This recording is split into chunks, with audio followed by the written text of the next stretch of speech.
তারিখ এনএলএফটি একটা extremist group, ওরা অতর্কিতে আমাদের ভীম এবং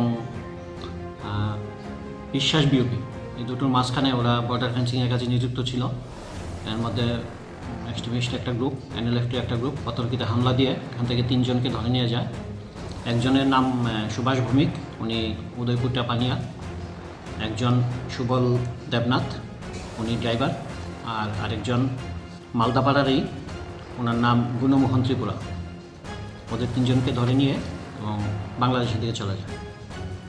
পরবর্তী সময়ে আমরা খবর পেয়ে অপারেশন জারি রাখি ওইখানে, এবং গতকালকে আমরা ওই ব্যাপারে একটু সাকসেস পাই।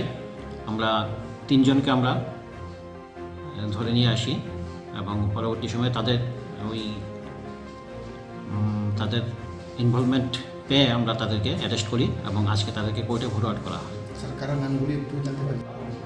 একজনের নাম বৈশ্যজয় ত্রিপুরা, আরেকজন যতীন্দ্র ত্রিপুরা। তারা কী ধরনের কাজে সংযুক্ত ছিল? তারা, আমরা যতটুকু জানতে পেরেছি, ওরা এক্সট্রিমিস্ট গ্রুপটাকে ওদের এখানে থাকতে দিয়েছে, ওদের খাবার দাবার এইসব সাপ্লাই করেছে। রাস্তা সব চিনিয়ে দিয়েছে নাকি? হ্যাঁ, বাকি এখন ইনভেস্টিগেশন আমাদের চলছে, দেখা যাক কি।